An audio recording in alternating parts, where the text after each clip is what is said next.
Okay. Good morning दोस्तों, मैं ईश्वर। ए page of history पे आपका हार्दिक अभिनंदन है। और आज ध्यान रखना, आपको करंट अफेयर्स की मैं जो तीसरी क्लास है वो पढ़ाने के लिए जा रहा हूँ, जो आपके लिए कौन कौन सी एग्जाम के लिए बहुत ही उपयोगी होने वाली है।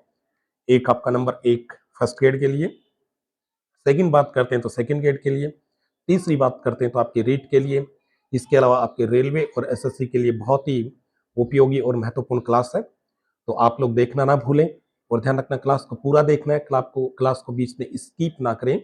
इसके साथ साथ में आपको मैं एक बात और कहना चाहता हूं कि अगर आप हमारे चैनल के ऊपर नए हो तो चैनल को आप सब्सक्राइब कीजिएगा। तो चलो दोस्तों, बिना किसी देरी के क्लास को स्टार्ट करते हैं।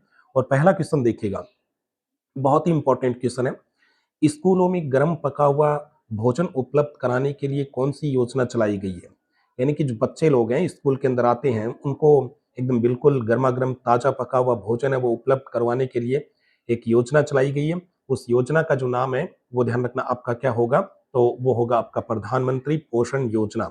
बहुत ही इंपॉर्टेंट है, इसको याद रखें आप लोग, ठीक है। कि बच्चों को स्कूल के अंदर बिल्कुल एकदम ताजा फ्रेश भोजन गर्मा गर्म देने के लिए योजना चलाई है, उसका नाम क्या है, तो उसका नाम है, ध्यान रखना, आपका प्रधानमंत्री पोषण योजना।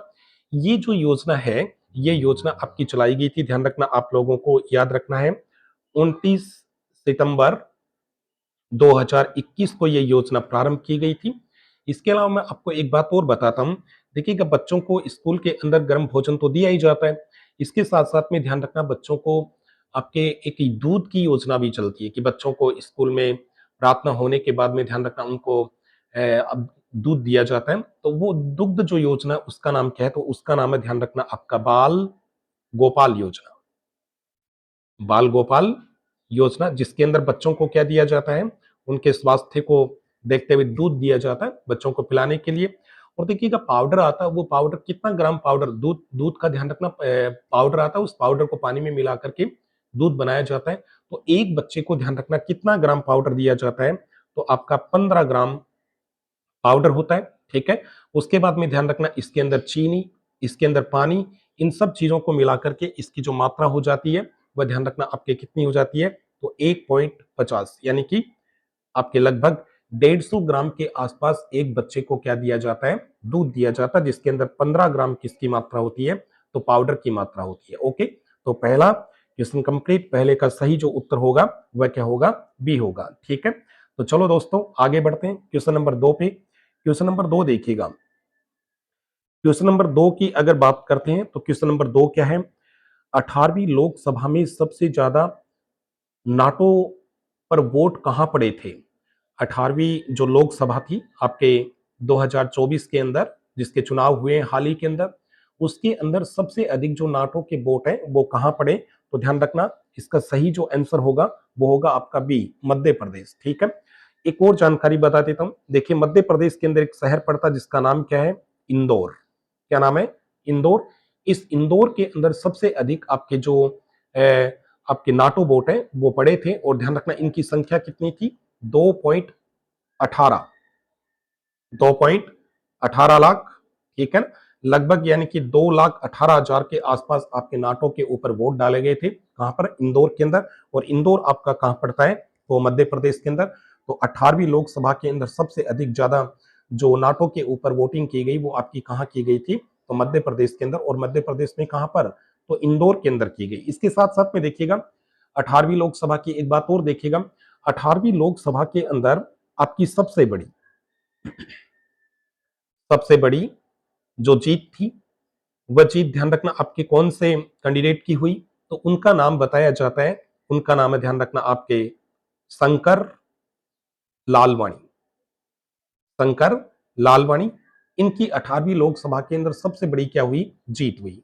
और इनकी जीत दोस्तों लगभग आपके 11 लाख वोटों से इनकी क्या हुई थी, जीत हुई बताई जाती है। और ये आपके किसके प्रत्याशी थे, तो ये आपके भाजपा के प्रत्याशी बताए जाते हैं। इसके साथ साथ में एक चीज और याद रखिएगा, ये तो सबसे बड़ी जीत हो गई। अब बात करते हैं छोटी सबसे छोटी जो जीत थी, वह जीत किसकी हुई, तो ध्यान रखना, सबसे छोटी जीत जिस व्यक्ति की हुई उनका नाम बताया जाता है रविंदर, रविंदर वायकर, रविंद्र वायकर थे, इनकी सबसे छोटी जीत हुई और ये मात्र कितने 48, ठीक है ना, 48 वोटों से ये क्या रहे थे, विजय रहे थे। और इनका जो चुनावी क्षेत्र था वो था आपका उत्तरी पश्चिमी बंबई, जहां से इन्होंने शिवसेना शिंदे पार्टी से क्या किया था, चुनाव लड़ा था। तो इसका सही जो उत्तर होगा, ठीक है, क्वेश्चन नंबर 2 का, वो होगा आपका बी, ओके, इंदौर। बाकी दूसरी चीजें मैंने आपको बताई है, तो इनको भी आप लोग ध्यान में रखोगे।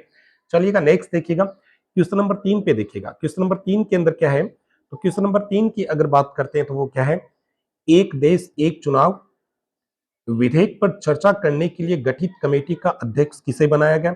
यानी कि एक देश के अंदर एक ही चुनाव हो, ठीक ना। ये जो विधेयक था, इस विधेयक के ऊपर चर्चा करने के लिए और जो कमेटी गठित की गई, उसका जो अध्यक्ष था, वह अध्यक्ष किसको बनाया गया। तो सबसे पहले तो मैं आपको इसका उत्तर बता देता हूं। तो 3 के अंदर सही जो उत्तर होगा वो होगा आपका डी, टीपी चौधरी को इसका क्या बनाया गया, अध्यक्ष बनाया गया। इसके लिए मैं आपको एक जानकारी और बता देता हूं, देखिएगा, ये जो समिति गठित की गई, इसके अंदर कुल मिलाकर के आपके सदस्यों की जो संख्या थी, वो सदस्यों की संख्या कितनी बताई जाती है, तो 39, ठीक है, 39 सदस्य थे। ये 39 सदस्य थे, इसमें से ध्यान रखना आपके 27 जो सदस्य थे, वह 27 सदस्य आपकी कौन सी सभा से थे, तो लोकसभा के सांसद बताए जाते हैं। इसके अलावा 39 में से 12 सदस्य थे, वो आपके कौन सी सभा के थे, तो राज्यसभा, उस राज्यसभा के क्या बताए जाते हैं, सांसद बताए जाते हैं, ठीक है। इस प्रकार से ध्यान रखना, इस कमेटी के अंदर कुल मिलाकर के आपके सदस्यों की संख्या कितनी थी, तो 39 थी। और इसका जो अध्यक्ष था वह किसे गठित किया गया था, तो पीपी चौधरी को इसका क्या गठित किया गया, इसका क्या बनाया गया था, अध्यक्ष बनाया गया था, ठीक है। बहुत ही इंपॉर्टेंट है, ध्यान रखना, बहुत चर्चा के अंदर रहा था, तो याद रखना है। एक देश एक चुनाव कमेटी का जो अध्यक्ष बनाया गया, उस विधेयक के ऊपर थोड़ी विचार विमर्श करने के लिए, उसका नाम क्या था, पीपी चौधरी, ओके। तो ये होता आपका क्वेश्चन नंबर 3 कंप्लीट। अगला देखिएगा, 4th की ओर बढ़ते हैं। चौथा क्वेश्चन आपकी स्क्रीन के ऊपर ये रहा, और चौथा क्वेश्चन देखिएगा क्या है, सुप्रीम कोर्ट के पूर्व न्यायाधीश जिन्हें दिसंबर 2024 को संयुक्त राष्ट्र आंतरिक न्याय परिषद का अध्यक्ष नियुक्त किया गया। ये बहुत इंपॉर्टेंट है। और इसका सही जो उत्तर होगा वह होगा, ध्यान रखना, आपका 4 के अंदर क्या होगा, सी उत्तर होगा। जस्टिस मदन बी लोकुर को इसका क्या बनाया गया, अध्यक्ष बनाया गया, ठीक है। तो सही उत्तर क्या होगा 4 के अंदर, आपका 4 होगा, सॉरी आपका सी होगा। इसके साथ साथ में आपको मैं एक बात और बता देता हूं, देखिएगा, आपका जो संयुक्त राष्ट्र का अंतरराष्ट्रीय न्यायालय है, क्या है, संयुक्त जो यूएनओ है, उसका आपका क्या है, अंतरराष्ट्रीय जो न्यायालय है, ठीक है। ये न्यायालय बहुत बार पूछा जाता है कि कहां पर है, इसका मुख्यालय कहां पर है। आपके यूएनओ के न्यायालय का मुख्य जो आपका ऑफिस कह सकते हैं, तो वो आपका कहां पर है, हैग के अंदर है। कहां पर है, हैग। इसके साथ में आप लोगों को एक चीज और याद रखनी है कि वर्तमान के अंदर, ठीक है ना, यानी कि संयुक्त राष्ट्र का जो अंतरराष्ट्रीय न्यायालय है, जो हेग के अंदर है, उसके अंदर भारत का जो न्यायाधीश है, कहां का, अपने इंडिया का, भारत का न्यायाधीश, ठीक है। तो उन न्यायाधीश का नाम क्या बताया जाता है, तो उनका नाम है दलबीर भंडारी। दलबीर भंडारी, इनको याद रखें प्यारे दोस्तों, ये बहुत बार पूछ लिए गए, आगे भी पूछ सकते हैं कि आपके अंतरराष्ट्रीय न्यायालय के अंदर भारत के जो न्यायाधीश है उनका नाम क्या है, तो उनका नाम है प्यारे विद्यार्थियों आपका दलबीर भंडारी। तो ये चौथा क्वेश्चन कंप्लीट होता है, सही उत्तर होगा इसका सी। नेक्स्ट देखिएगा, अगला क्वेश्चन नंबर 5 की अगर बात करते हैं, तो 5 नंबर आपकी स्क्रीन के ऊपर ये रहा, और क्या है देखिएगा, फरवरी 2025 में एरो इंडिया वैमानिकी की प्रदर्शनी का आयोजन कहाँ किया गया था। यानी कि 2025 के अंदर आपके एरो इंडिया वैमानिकी की जो आपकी इसकी जो प्रदर्शनी थी, इस प्रदर्शनी कहाँ लगाई गई, तो इसका सही जो उत्तर होगा 5 के अंदर वो होगा आपका सी। ये बेंगलोर के अंदर क्या की गई थी, आपकी आयोजित की गई थी। और बेंगलोर के अंदर ध्यान रखना, एक आपका वायुसेना का एक हवाई अड्डा है, ठीक है, जिसका नाम क्या है, जिसका नाम है येलहंका। क्या नाम है, येलहंका। ये येलहंका नामक जो आपका क्या है, वायुसेना का जो अड्डा है, यहां पर क्या किया गया था, ये अंतरराष्ट्रीय प्रदर्शनी थी आपका, सॉरी आपके जो एरो इंडिया वैमानिक की प्रदर्शनी थी, उसका क्या किया गया था, आयोजन किया गया था, ओके। तो 5 के अंदर सही उत्तर क्या होगा, सी। अगला देखिएगा, छठे नंबर की अगर बात करते हैं, तो छठा क्वेश्चन क्या है, छठा क्वेश्चन देखिएगा, छठा क्वेश्चन बहुत इंपॉर्टेंट है। फरवरी 2025 को बिम्स्टेक युवा शिखर सम्मेलन का आयोजन कहाँ किया गया? वर्तमान के अंदर फरवरी महीने के अंदर आपका बिम्स्टेक आपका एक ग्रुप है, इसकी बात करते हैं अपन अभी। तो इसका जो युवा शिखर सम्मेलन है, इसका आयोजन कहाँ किया गया? तो 6 के अंदर सही जो उत्तर होगा वह होगा आपका डी, यानी कि गुजरात के अंदर गांधीनगर के अंदर किया गया। और गांधीनगर आपका कहां पड़ता है? तो गांधीनगर प्यारे दोस्तों कहां पर है? गुजरात के अंदर है। ठीक है, अब देखिए गया ये बिम्स्टेक है क्या, ठीक है ना। तो ये ध्यान रखना कुछ आपके देश है, उन देशों का एक ग्रुप है, ठीक है, कुछ कंट्रीज है उनका एक ग्रुप है। तो इसके अंदर आपके कौन कौन से देश है? इसके अंदर एक तो देखिएगा आपका बांग्लादेश है, बांग्लादेश, ओके। बांग्लादेश के अलावा अगर और दूसरी बात करते हैं तो इसके अंदर एक आपका कौन है? तो इसके अंदर भूटान है, ठीक है। भूटान के अलावा एक अपना हिंदुस्तान भारत है। इसके अलावा ध्यान रखना एक क्या बताया जाता है? तो म्यांमार बताया जाता है, म्यांमार बताया जाता है, ठीक है। म्यांमार के अलावा ध्यान रखना एक क्या आपका नेपाल है। नेपाल के अलावा ध्यान रखना एक क्या बताया जाता है? तो एक इसके अंदर श्रीलंका है। श्रीलंका के अलावा एक क्या बताया जाता है इसके अंदर? तो एक है इसके अंदर थाईलैंड। क्या है? थाईलैंड। तो कुल मिलाकर के आपके 1 2 3 4 5 6 और 7 सदस्य इसके अंदर बताए जाते हैं, ठीक है। और ये जो आपका बिम्स्टेक है, इसकी अगर स्थापना की बात करते हैं कि भाई आपका बिम्स्टेक है इस ग्रुप का, जो इसकी जो स्थापना की गई थी, अगर इसकी स्थापना की बात करते हैं प्यारे विद्यार्थियों, तो इसकी स्थापना की गई थी आपके 6 जून आपके 1997 ईस्वी को इसकी क्या की गई थी? स्थापना की गई थी, ठीक है। और इसके मुख्यालय की बात करते हैं, बिम्स्टेक का जो मुख्यालय है, तो इसका मुख्यालय आपका कहां पर है? ढाका के अंदर। आजकल ढाका ध्यान रखना बहुत चर्चा के अंदर है, बांग्लादेश बहुत चर्चा के अंदर, और बांग्लादेश की राजधानी क्या है? ढाका। तो आपसे पूछ सकता है कि बिम्स्टेक का जो मुख्यालय है वह मुख्यालय आपका कहां पर है? ढाका के अंदर।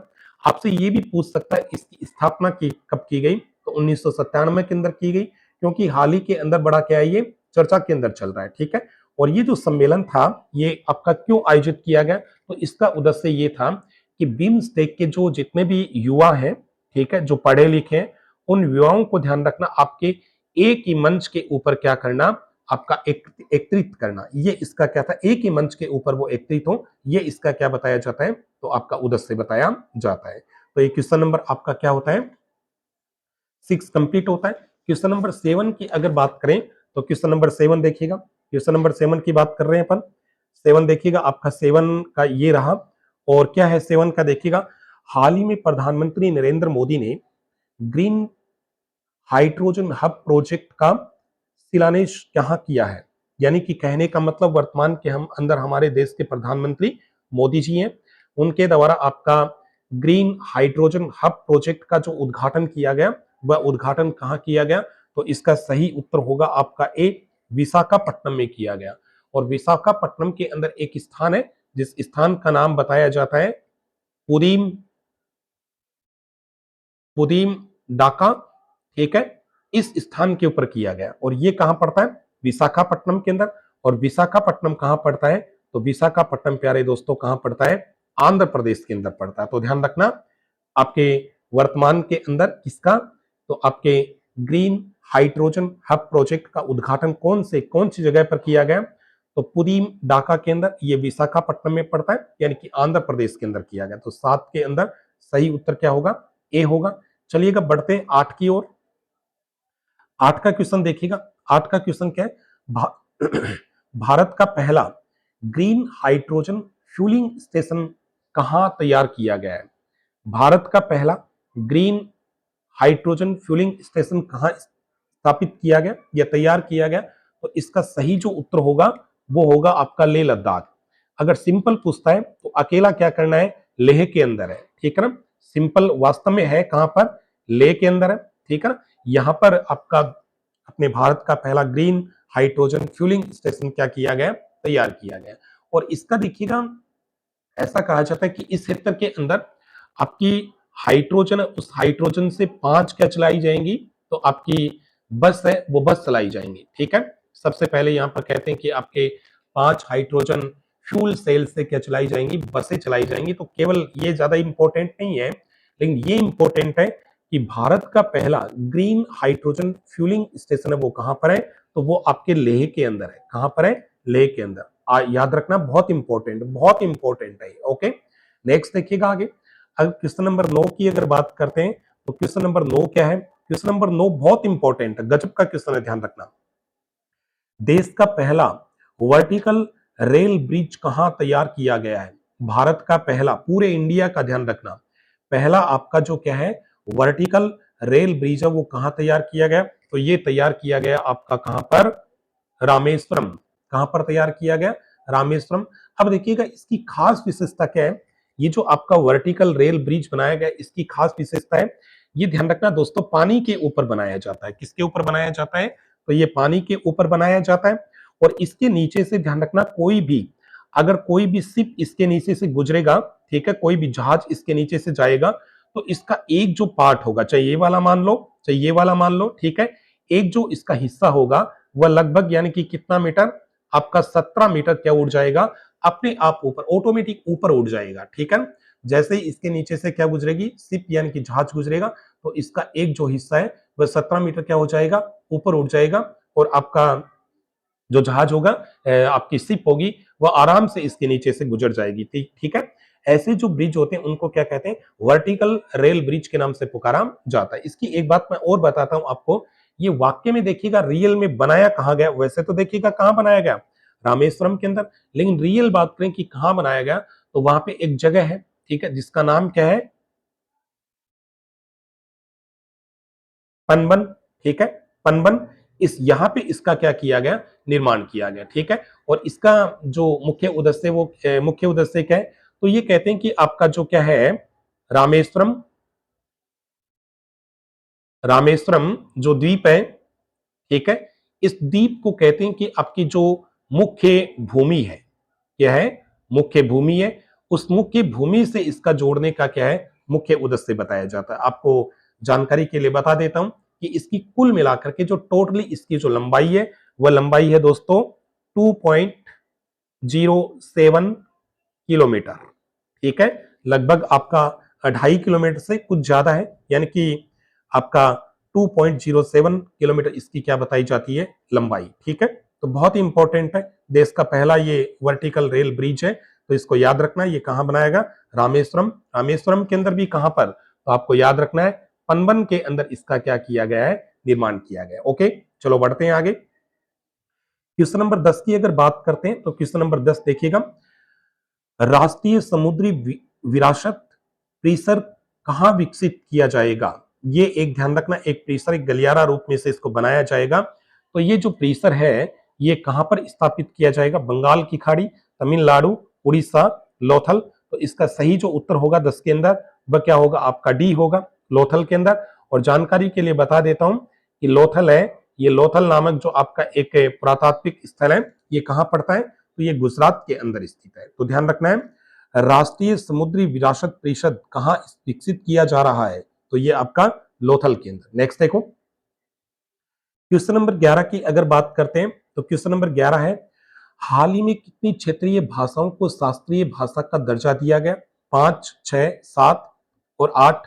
तो जानकारी के लिए बता देता हूं, इसका सही जो उत्तर होगा वो आपका ए होगा, यानी कि 5 आपकी जो क्षेत्रीय भाषाएं हैं उनको शास्त्रीय भाषा का क्या दिया गया? दर्जा दिया गया।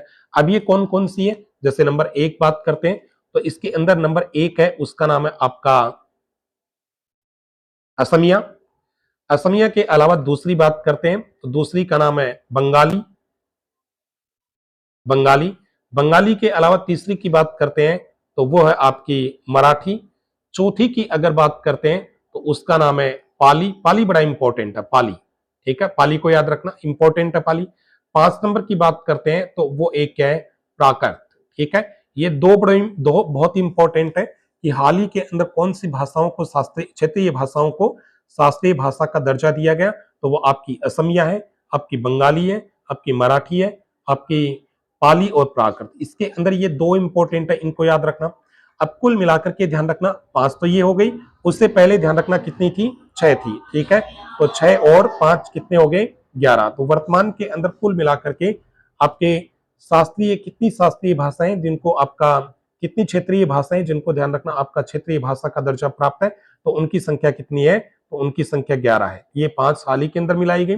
नेक्स्ट देखो अगला क्वेश्चन नंबर अगर 12 की बात करते हैं, तो क्वेश्चन नंबर 12 आपकी स्क्रीन के ऊपर देखिएगा, देश की सबसे ऊंची एयरफील्ड कहां निर्माणाधीन है, यानी कि पूरे भारत के अंदर सबसे ऊंची आपकी जो क्या है एयरफील्ड, जहां पे सेना के द्वारा अभ्यास वगैरह किए जाते हैं, तो ये आपकी कहां पर स्थापित की जा रही है, तो 12 के अंदर सही जो उत्तर होगा वह होगा आपका ध्यान रखना सी, न्योमा के अंदर स्थापित की जा रही है।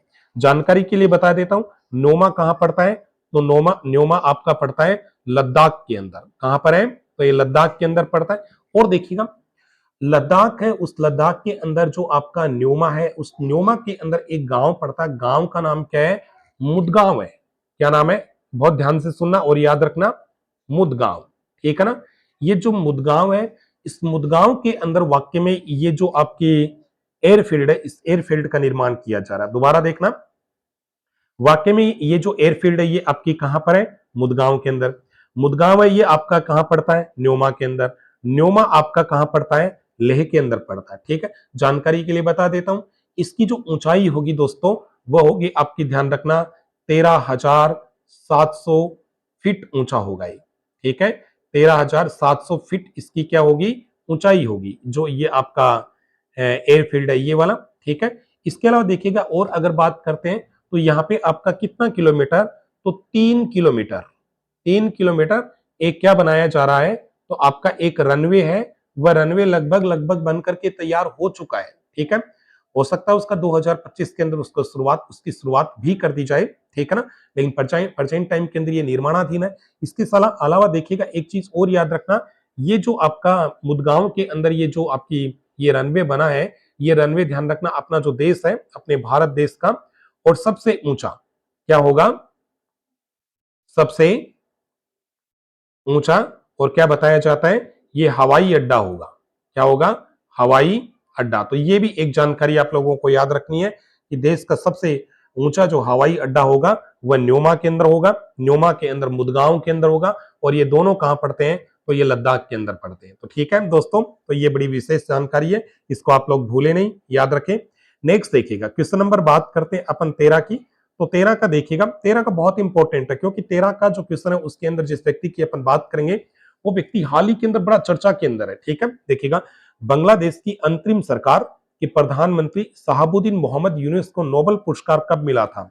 ये शहाबुद्दीन मोहम्मद है, इन्होंने कहते हैं कि हाल ही के अंदर बांग्लादेश उसके अंदर शेख हसीना उसकी सरकार का तख्ता पलट कर दिया, और वर्तमान के अंदर वहां की जो अंतरिम सरकार है, अस्थायी सरकार है, उसके ये क्या बने बैठे हैं, प्रधानमंत्री बने बैठे हैं, ठीक है ना। तो इनको नोबेल पुरस्कार मिला था, तो ये नोबेल पुरस्कार उनको कब मिला था, तो ये बड़ी इंपॉर्टेंट चीज है, इसको याद रखना है। इनको मिला था आपका 2006 के अंदर, क्या मिला था आपका, नोबेल पुरस्कार मिला था, नोबेल शांति पुरस्कार मिला था। क्या मिला था, नोबेल नोबेल शांति पुरस्कार से इनको नवाजा गया। और कब नवाजा गया, तो 2006 के अंदर इनको क्या किया गया था, नवाजा गया। क्यों नवाजा गया, इसका इसका कारण क्या था, तो इन्होंने ध्यान रखना आपके गरीबी हटाओ, क्या है, गरीबी हटाओ के लिए इन्होंने एक बैंक की स्थापना की जिसका नाम था ग्रामीण बैंक, ठीक है ना। तो 2006 के अंदर मोहम्मद यूनिस और उनके द्वारा स्थापित किए गए ग्रामीण बैंक, इन दोनों को सम्मिलित रूप से आपका 2006 के अंदर क्या दिया गया था, तो आपका शांति नोबेल पुरस्कार दिया गया था। फिर बता रहा हूं दोस्तों, ये बहुत चर्चा के अंदर प्रेजेंट टाइम में, इसको याद रखना है, ठीक है। आगे देखिएगा क्वेश्चन नंबर 14 की अगर बात करते हैं, तो क्वेश्चन नंबर 14 क्या है, देखिएगा आपकी स्क्रीन के ऊपर आ चुका है। अगर बात करते हैं आसियान के सदस्य देश कितने हैं, यानी कि वर्तमान के अंदर आपका जो आसियान एक ग्रुप है, उसके अंदर कुल मिलाकर के आपके जो सदस्य हैं, उन सदस्यों की संख्या कितनी बताई जाती है, 10 बताई जाती है। तो आसियान के टोटली सदस्य कितने हैं, 10 है। और आसियान का प्यारे दोस्तों जो सचिवालय है, सचिवालय, तो आसियान का सचिवालय जकार्ता के अंदर है, जकार्ता। और जकार्ता आपका कहां पड़ता है, तो जकार्ता आपका इंडोनेशिया, कहां पर है, इंडोनेशिया। तो इसका मुख्य जो आपका सचिवालय वह इंडोनेशिया के अंदर है। एक छोटी सी जानकारी और याद रख लेना कि आसियान है, इस आसियान की जो स्थापना है, वह स्थापना आपकी की गई थी 8 अगस्त 1967 ईस्वी को आसियान की क्या की गई थी, स्थापना की गई थी और आसियान की स्थापना के साथ में उसका एक आदर्श वाक्य रखा गया था। तो आसियान जो गुट है उसका जो आपका आदर्श वाक्य है वो क्या है? एक दृष्टि, एक दृष्टि, एक पहचान। एक दृष्टि, एक पहचान, एक समुदाय। एक समुदाय, ये इसका क्या है? आदर्श वाक्य है। ठीक है, तो ये आसियान की दो बातें और रखोगे आप लोग याद। इसके अलावा देखिएगा क्वेश्चन नंबर बात करते हैं 15 की। तो 15 का क्वेश्चन क्या है? 2023-24 का हिंदी साहित्य का, हिंदी जो भाषा है, हिंदी भाषा का साहित्यिक अकादमी पुरस्कार किसे प्रदान किया गया? आपके गौतम गिला, गोमती गिर, गगन गिल और गोमती गिल। ये आपका गोमती गिर है और ये गोमती गिल है। ठीक है, तो इसका सही जो उत्तर होगा वह होगा आपका सी। गगन गिल को हाल ही के अंदर आपके 2023-24 का हिंदी भाषा का साहित्य अकादमी जो पुरस्कार है वो पुरस्कार इनको दिया गया। और क्यों दिया गया? तो इनका एक कहानी या इनका एक काव्य संग्रह है। ठीक है, और इनके काव्य संग्रह का जो नाम है वो क्या है? मैं जब तक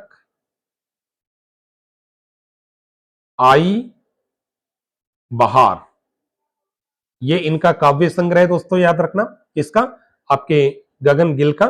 ठीक है, इसके ऊपर इसके लिए, ठीक है ना, इसके लिए इनको ध्यान रखना आपका क्या दिया गया है? तो आपका साहित्य अकादमी पुरस्कार प्रदान किया गया है। ठीक है, तो दोस्तों ये थे आज के आप 15 क्वेश्चन। डेली में आपको हर एक क्लास के अंदर 15 क्वेश्चन पढ़ाता हूं। ठीक है, तो आपको क्लास कैसी लगी कमेंट करके बताइएगा। ठीक है, बाकी मिलते हैं नेक्स्ट क्लास के अंदर। और नया विद्यार्थी अगर कोई हमारे चैनल को देखता है तो सब्सक्राइब करना ना भूलें। Okay, thank you, bye bye.